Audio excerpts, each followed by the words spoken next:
On a cold autumn night in 1327, inside the ancient stone walls of Berkeley Castle, something terrible happened. A sound pierced the darkness, part scream, part groan, part inhuman cry.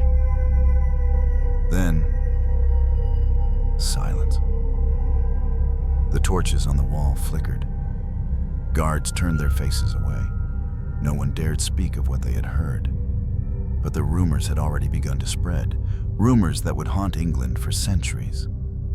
He had once been king, Edward II of England, crowned with honor, disgraced in life, and finally imprisoned in a castle built not for comfort, but for cold isolation.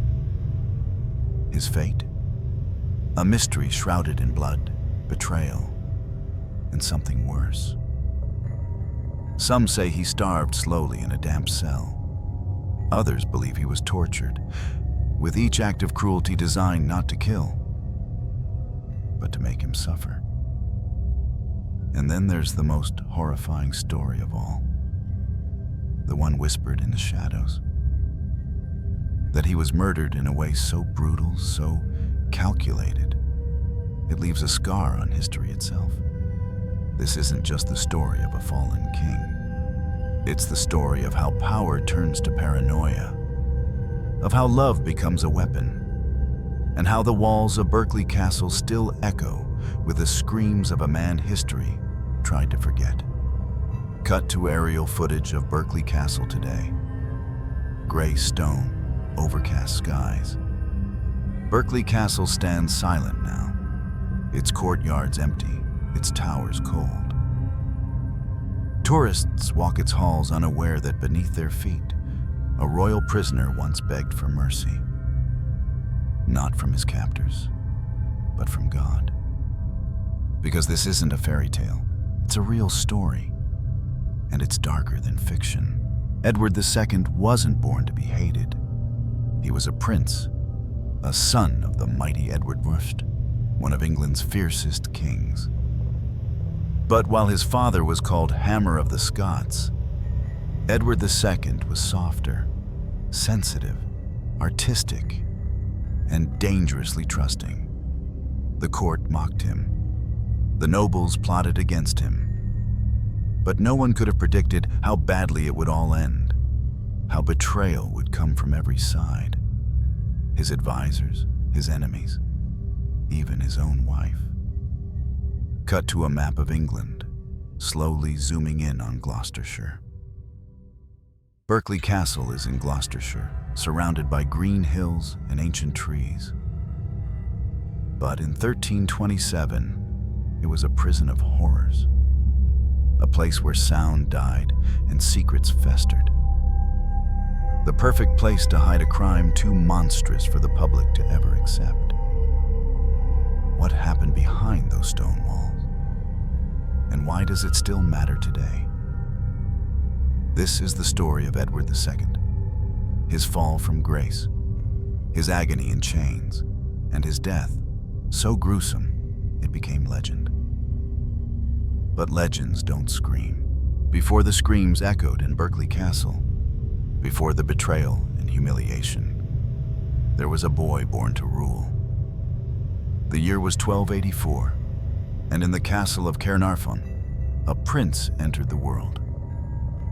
He would one day wear the crown of England, but that crown would weigh heavier than anyone imagined.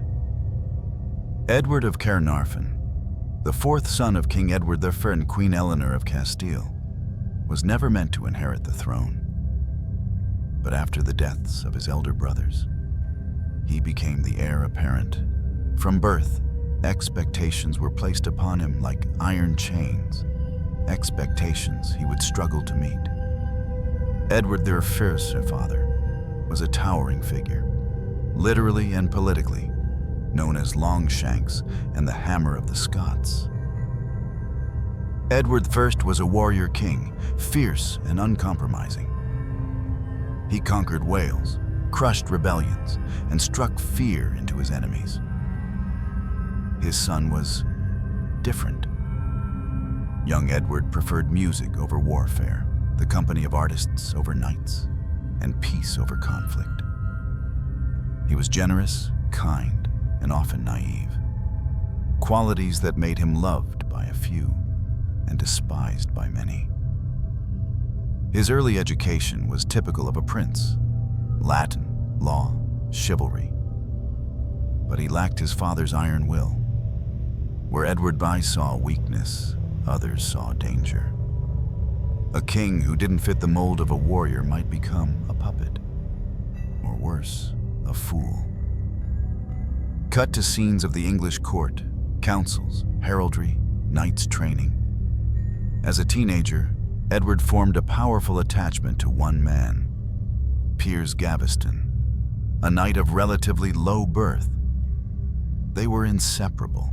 They hunted together, played music, and whispered in corners. To Edward, Gaveston was more than a friend, perhaps more than a lover. He was an escape from the harsh expectations of kingship. Edward I was furious. He exiled Gaveston more than once, hoping to break the bond. But when the old king died in 1307, the new Edward, now Edward II, recalled Gaveston immediately. He didn't just bring him back. He made him Earl of Cornwall, one of the richest titles in England. He gave him lands, power, and the wrath of the nobility. To the barons, it was an insult. To Edward, it was loyalty rewarded. He failed to see the danger in alienating the powerful men who held up the crown. He ignored their protests, laughed off their warnings, and clung tighter to Gaveston. The nobles were not amused. They saw Gaveston as arrogant, flamboyant, and meddling in state affairs. More than that, they saw him as a threat to the kingdom's balance of power. Over the next few years, tensions grew. Parliament was sidelined. Decisions were made behind closed doors, and slowly, whispers of rebellion began to stir. Edward's reign had barely begun, and already the cracks were showing.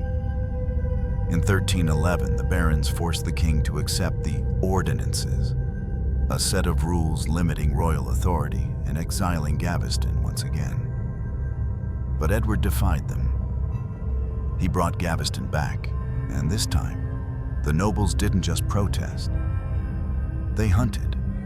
In 1312, Gaveston was captured by barons loyal to Thomas of Lancaster. They executed him without trial. The king's favorite, gone. Edward was devastated. He withdrew from court life, surrounded himself with new favorites, particularly Hugh Despenser and his father. But the damage was done. The nobles saw him as weak. The people saw him as distant. His wife, Isabella of France, began to see him as unfit. And so, while Edward mourned, the country began its slow descent into civil war. With Gaveston gone, Edward II stood at a dangerous crossroads. What he chose next would define the rest of his life and drag England deeper into darkness.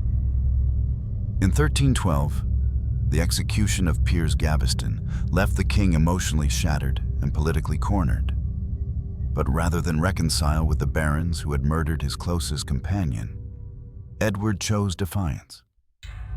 He withdrew from court, hardened his heart, and soon turned to new allies. Allies who would lead him down a far darker path. Enter Hugh Despenser the Younger, a cunning, ruthless noble with ambitions far greater than loyalty. Despenser quickly became Edward's new favorite. He whispered advice in his ear, controlled access to the king, and began amassing wealth and titles for his family. But Despenser wasn't just disliked, he was despised, even more than Gaveston.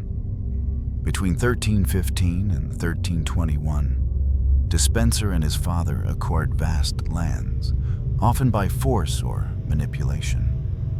They targeted noble families, stripping them of their rights, humiliating powerful lords who had once been allies of the crown. It wasn't governance. It was revenge. The barons had tolerated Gaveston as a nuisance. Despenser was a tyrant. Tensions boiled over into full rebellion in 1321. Led by the Marcher Lords and Thomas, Earl of Lancaster, the barons demanded Despenser's exile. For a moment, Edward appeared to comply. But once the rebels dispersed, he brought Despenser back and prepared for war. Cut to scenes of mounted knights, burning villages, desperate farmers fleeing. The civil war that followed was brutal. Edward's forces crushed the baronial army at the Battle of Boroughbridge in 1322. Lancaster was captured and executed. The king now ruled with Despenser as his right hand and fear as his law. But peace did not follow. The victory only tightened Despenser's grip and deepened Edward's paranoia.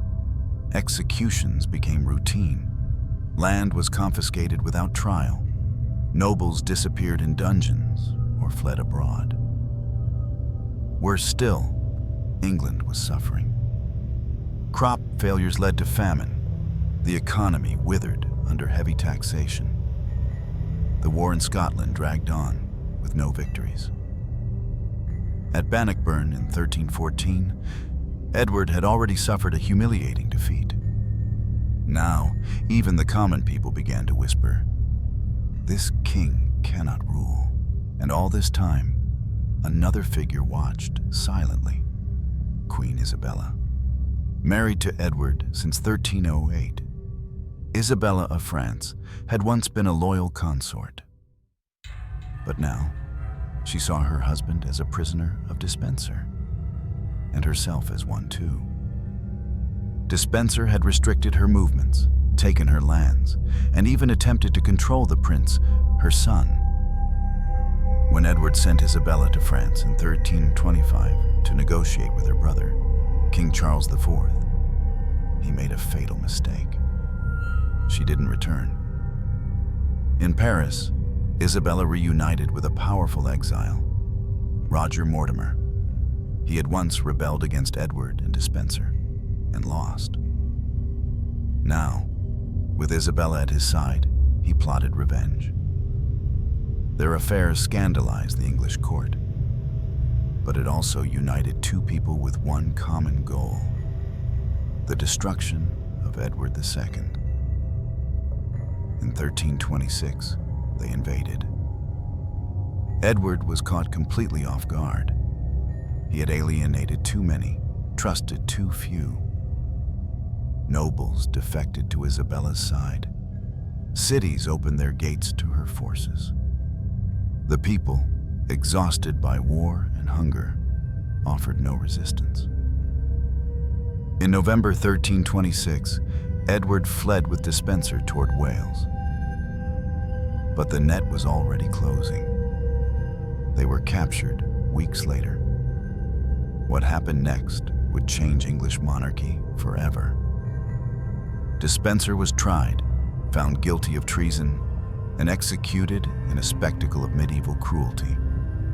Hanged, drawn, and quartered, his body displayed across the kingdom as a warning.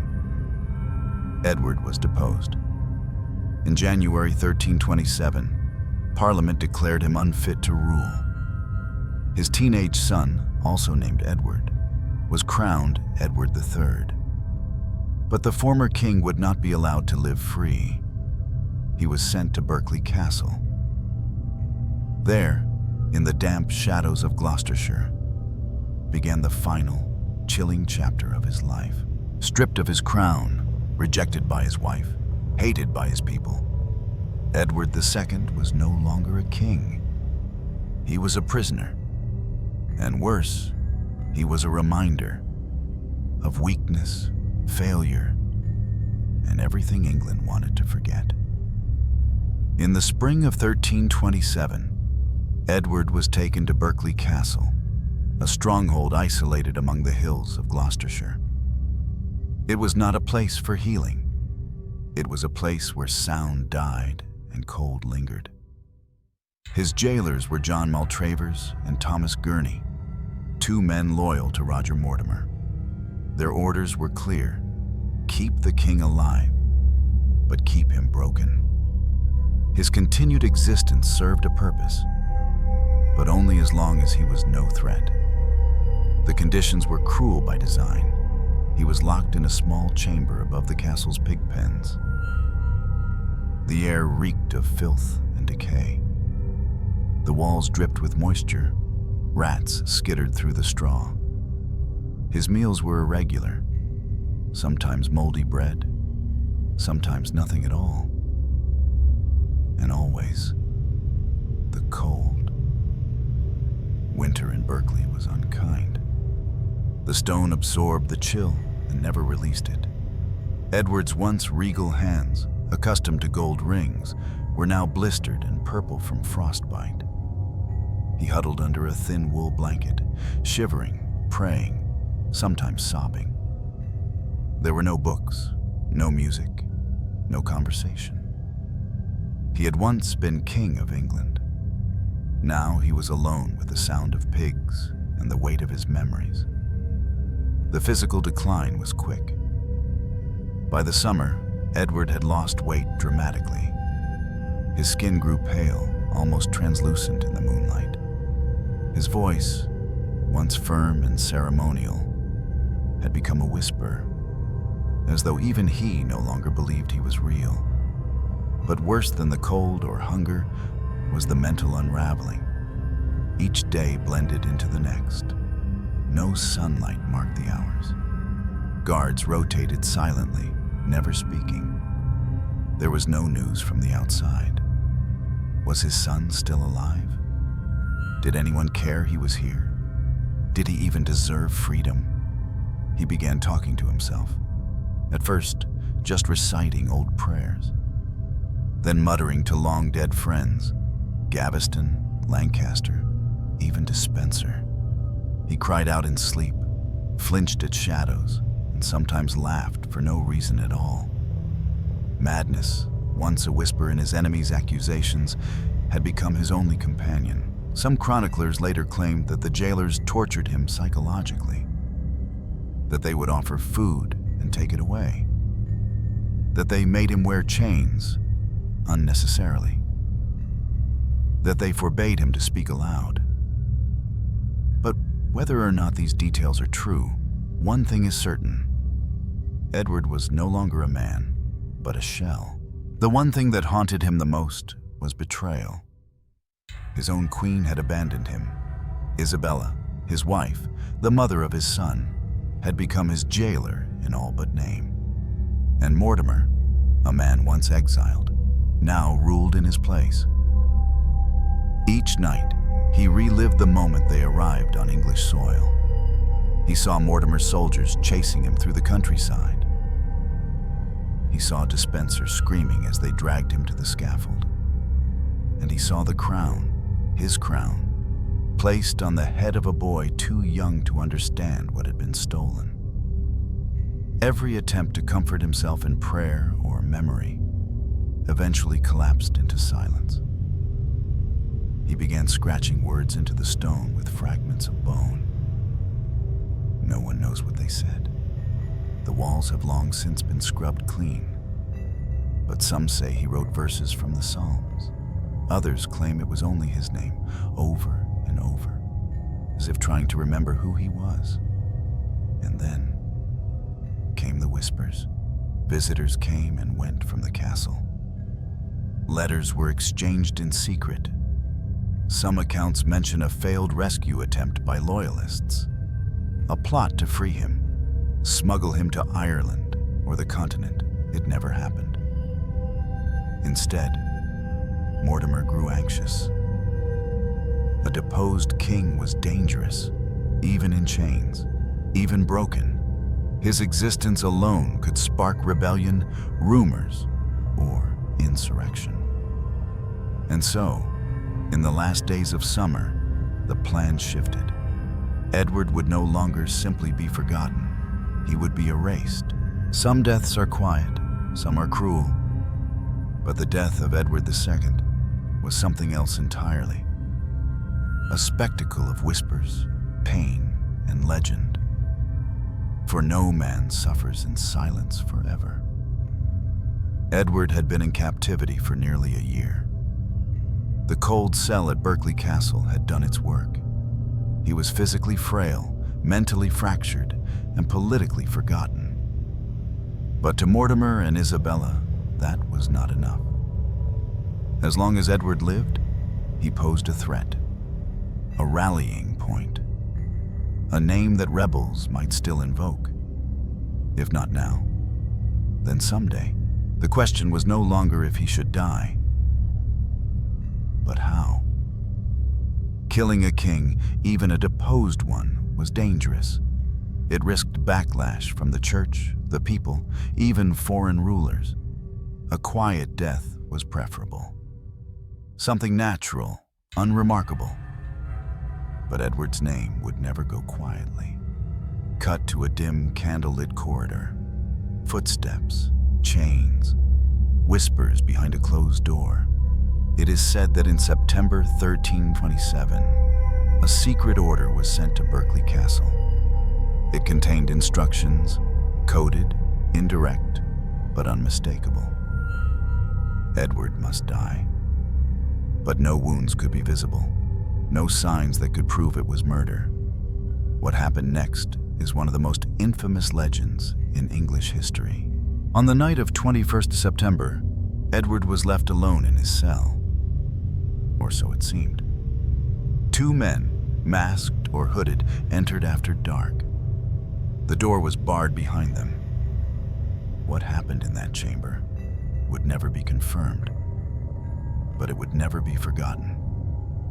The Chronicle of Geoffrey Le Baker, written decades later, describes a brutal method of execution. A horn was inserted into the king's body, and through it, a red-hot iron rod was forced deep into his entrails, burning him from within, leaving no visible marks on the skin. The screams were so loud that guards outside stuffed hay into the castle walls to muffle the sound.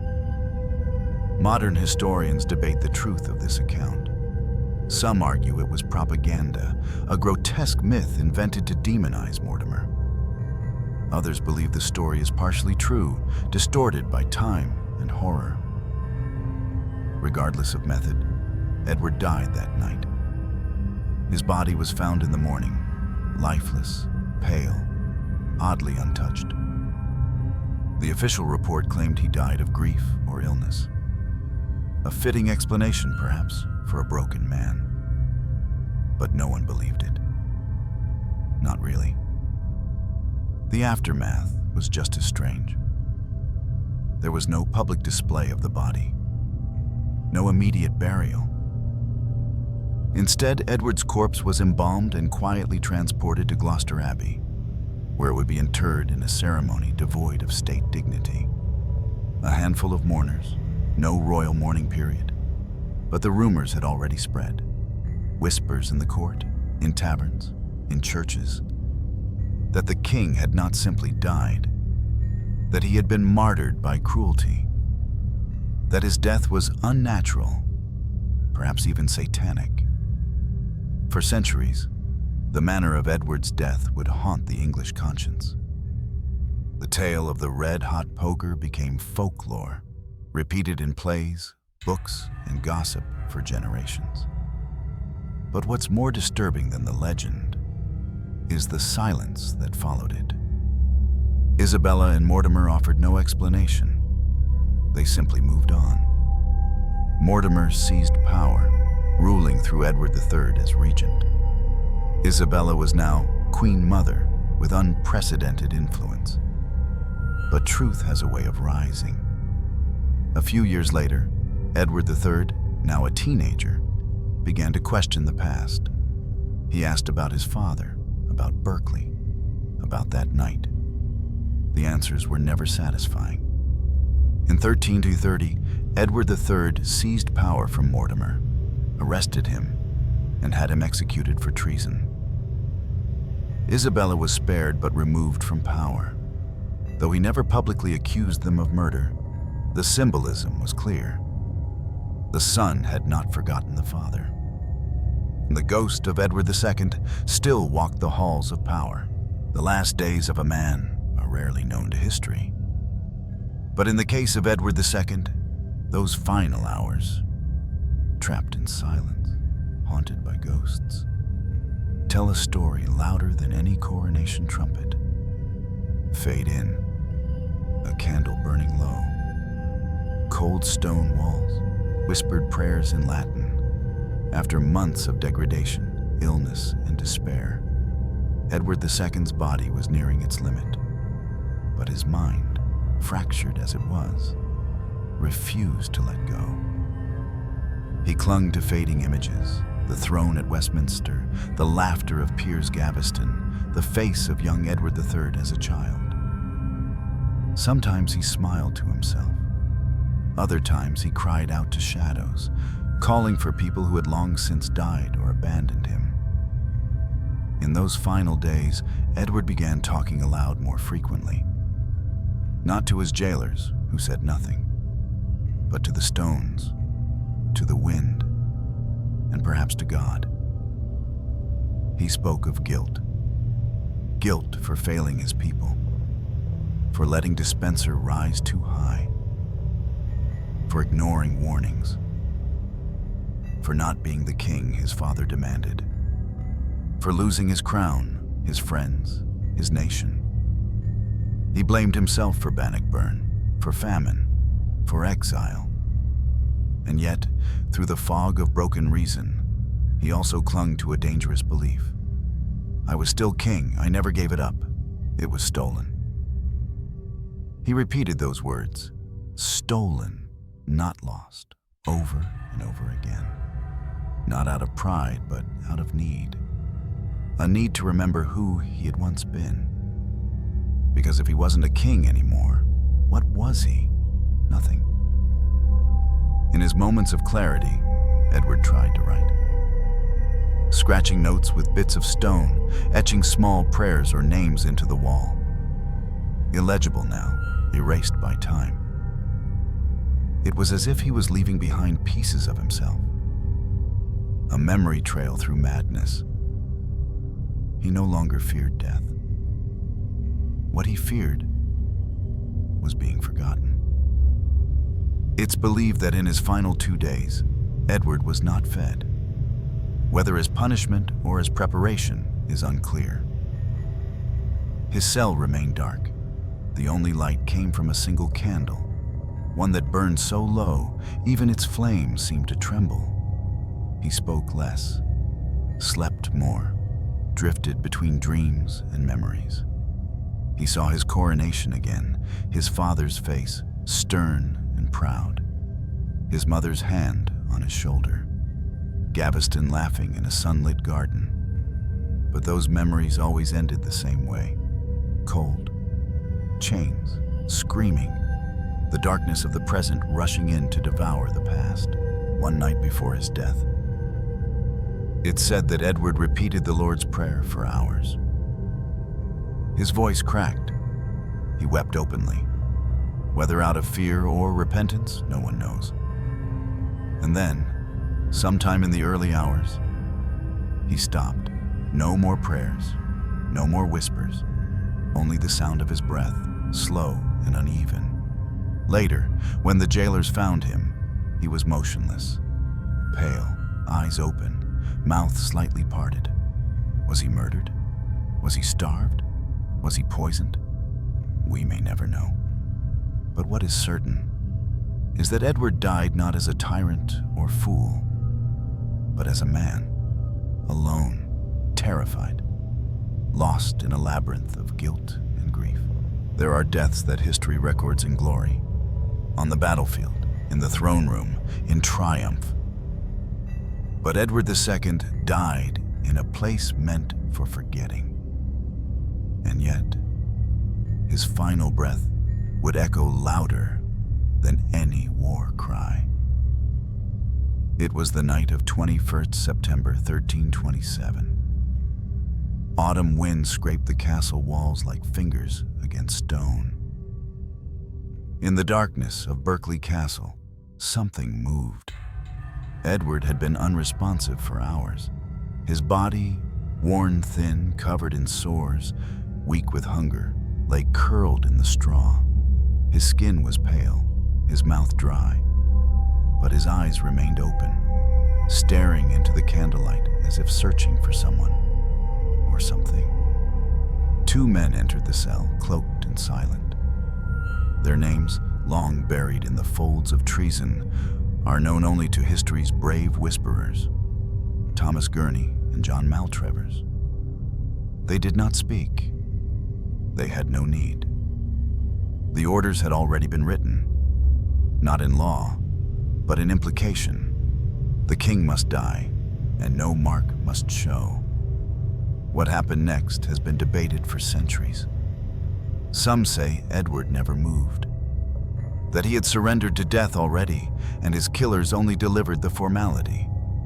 Others say he saw them and screamed, that he begged for mercy, clawed at the walls, or muttered final prayers into the stone. And then, the story turns darker. The Chronicle of Geoffrey Le Baker describes the most infamous tale in royal death. A red-hot iron inserted through a horn into Edward's body, intended to kill him without leaving a wound. It was a method of execution, both cruel and symbolic. It preserved appearances while ensuring agony. Was it true? Some believe it was propaganda, an invention of chroniclers who wanted to demonize Mortimer. Others argue that the detail, the horn, the fire, the scream, was too specific to be fiction. What is known is this: that night, Edward's scream was heard throughout the castle. Guards outside claimed they heard something unholy. Not a man's voice, but an animal's howl. Inhuman, long, echoing. The scream ended as suddenly as it had begun, and then there was silence. When morning came, Edward II was dead. His body, surprisingly intact, bore no visible signs of trauma. No bruises, no stab wounds, no blood. Just a lifeless husk. His mouth was slightly open, his eyes still wide, fixed on the candle's last ember. The jailers wrapped him in linen. His remains were quietly removed from the cell and transported away under guard. No public announcement, no mourning procession, just a hollow silence. News of his death reached Isabella and Mortimer days later. They issued an official report. The former king had died of natural causes: illness, grief, despair. It was convenient, clean. But England didn't believe it. From Gloucester to York, from monks to merchants, the story spread. The king had been murdered, not simply killed, but destroyed in darkness, by hands paid to silence a soul. And in that silence, the myth was born. The myth of Edward's agony, the legend of the iron rod, the whisper of his scream through Berkeley's halls, a scream said to still be heard on cold autumn nights when the wind is just right. Edward II died in silence. But that silence didn't last. Across England, across Europe, his death rippled like a scream trapped in stone, echoing through courts, cathedrals, and council chambers. His body was buried quickly, not in Westminster, not among kings, but in Gloucester Abbey, a gesture of both respect and concealment. There was no royal funeral, no public mourning, no open casket. The official word was clear: the king had died of despair. But no one truly believed it. Rumors ignited like wildfire.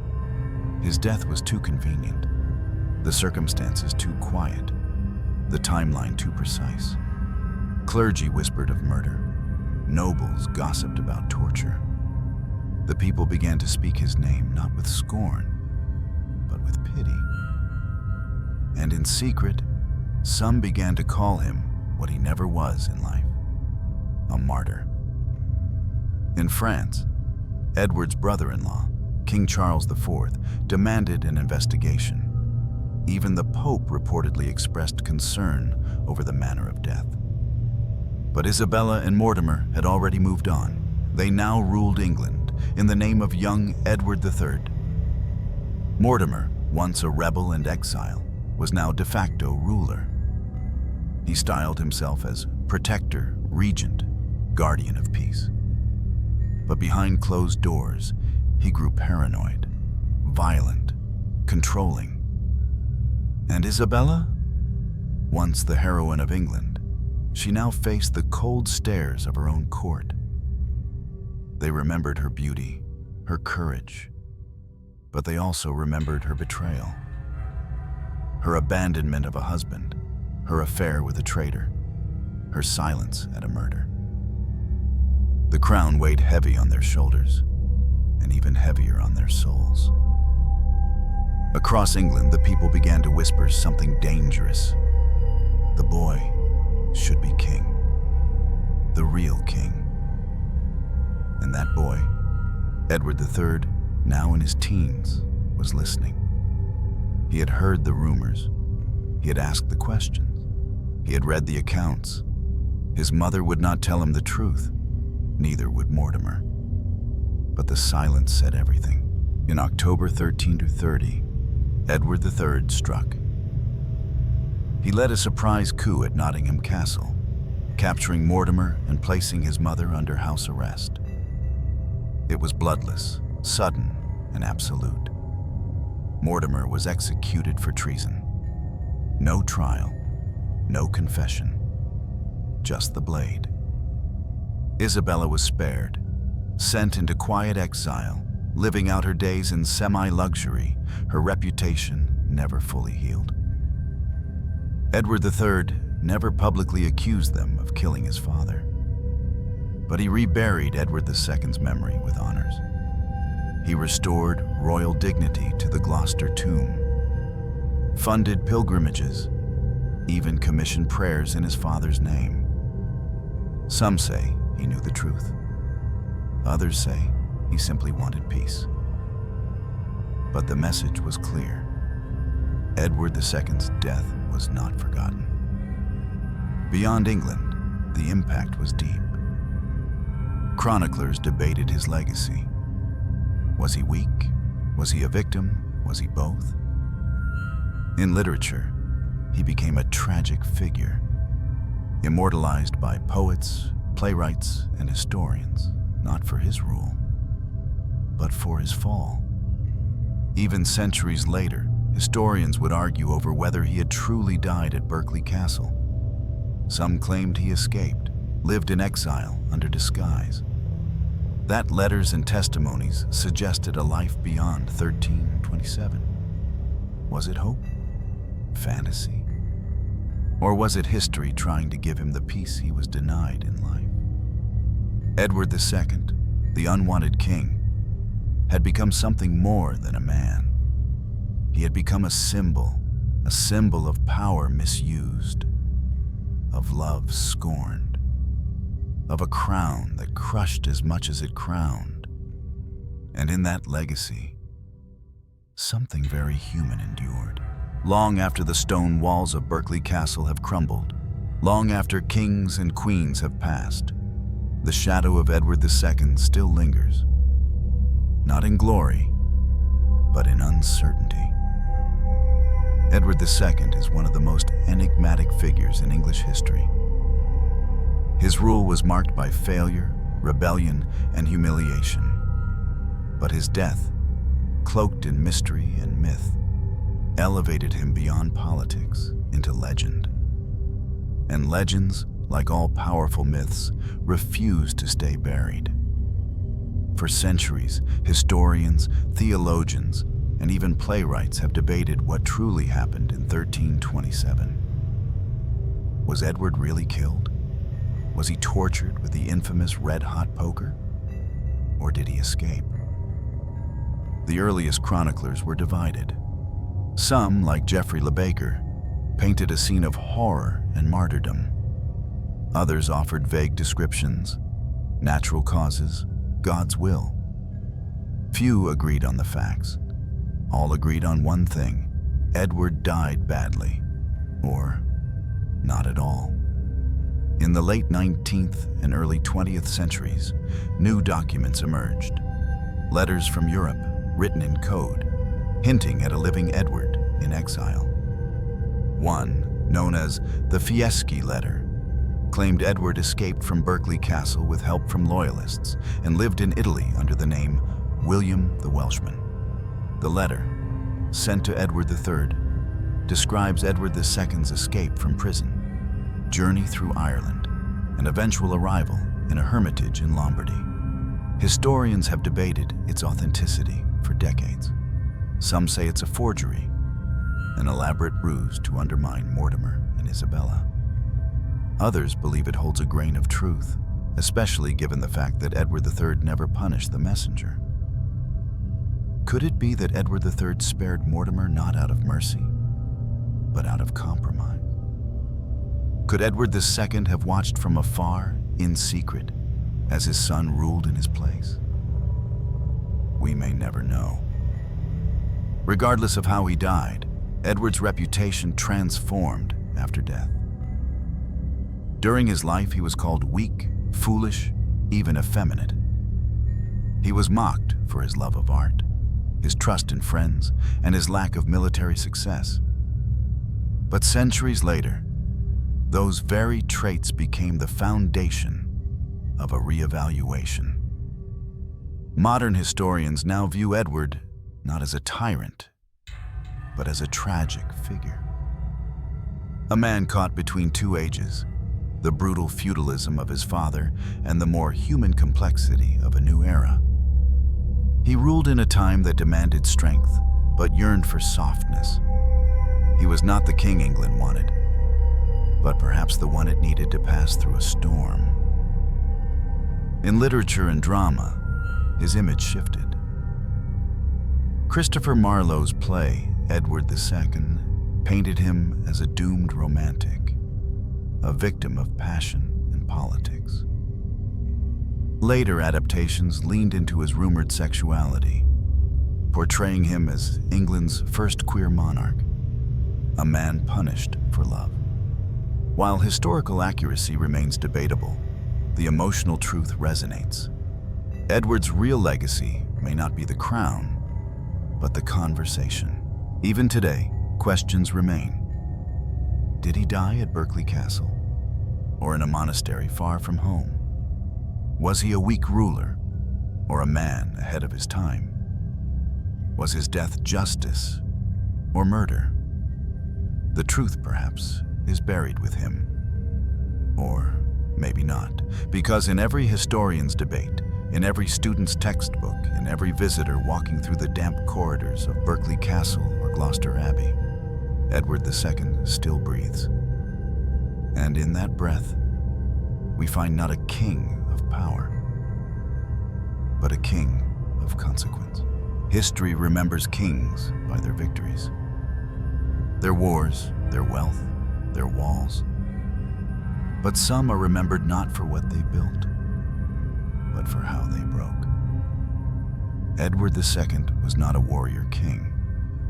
He was not a great lawmaker, nor a visionary. He failed in battle. He alienated his court. He was betrayed by his closest companions. And yet, his story endures. Why? Because Edward II was not a myth. He was a man with desires, with flaws, with dreams. He wanted love, he sought loyalty, he feared loneliness.